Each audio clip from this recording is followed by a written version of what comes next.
Thank you, ladies and gentlemen. It's nice to sing without your shoes on. And good evening and welcome to the Chez Paris, since we moved it out from the loft. I haven't been in Chicago or its vicinity in about 12 years or 15 years to work, I mean. In the old days, we used to come through on the train before the airplanes became so fashionable, before they made stronger rubber bands. And we stopped the pump room and say hello to all the friends and have lunch and a few glasses of whiskey and get back on the train and spend another sleepless night. And then we'd get rid of the broad and sleep a little better.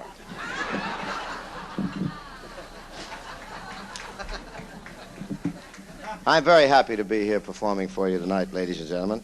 And I hope that you're having a pleasant evening on this weekend and that you'll drive carefully when you leave here. We get that in the beginning of the show before you get too drunk to hear me.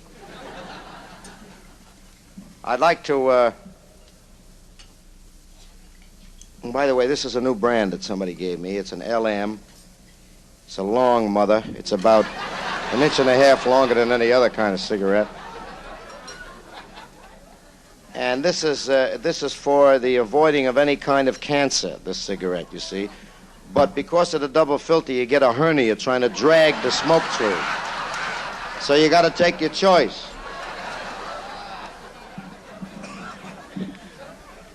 I'm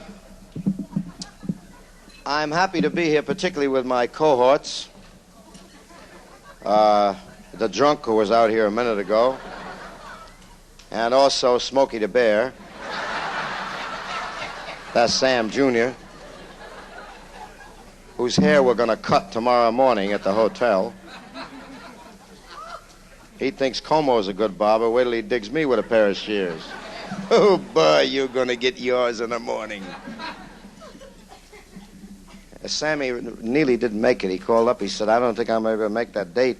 I may have to leave. He said, because I'm tired. You see, before he came here, he was working in a club in Atlanta, and it was a long run. So he was a little worn out when he got up here. You know what I mean? Angie. But he got even with the one guy who bothered him. He burned a Star of David on a bum's lawn one morning, a big one like this. If you're not Jewish, you don't dig that joke at all. Is that right, Matty? Right. Swell. Will you stay out of the sun? You're peeling, for Christ's sakes. I'd like to say some nice words about Dorothy Kilgallen for about 5 minutes.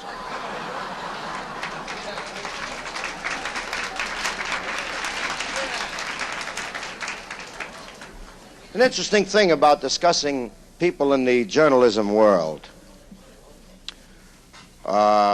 If you don't do it, people say, why don't you use it? You say, nah, I don't want to use it. They say, that is. So I decided, what the hell? I'll use it. No, I mean, seriously, you know, you've seen Jack Parr and a couple of other people, and they kind of go around the fringes when they talk about people who write columns, gossip columns. I'm not talking about all of journalists, just gossip columnists. They just border on the edges of it. Not me, right through the middle, pow, like this. I never met I've met many, many male finks, but I never met a female fink until I met Dorothy Kilgallen. How's that for an opener?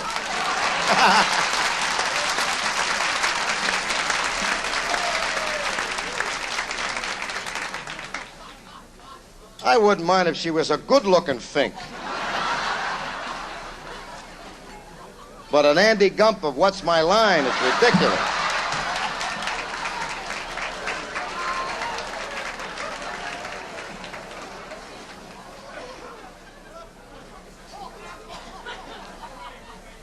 The town where she came from, they had a beauty contest when she was 17 years old, and nobody won. There was a poor little Chinese kid. The boy was standing there. There was nobody else that gave him the cup because he was better looking than the broads on the line.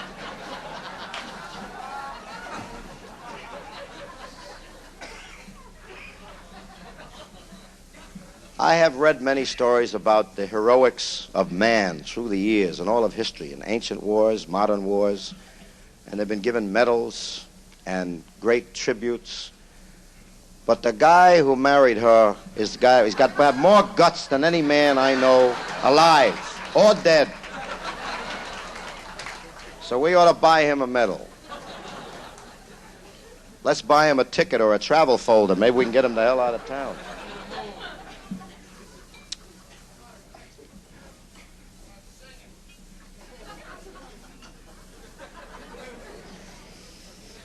Do I bother you when you're selling your gasoline at your gas station, pal? Please.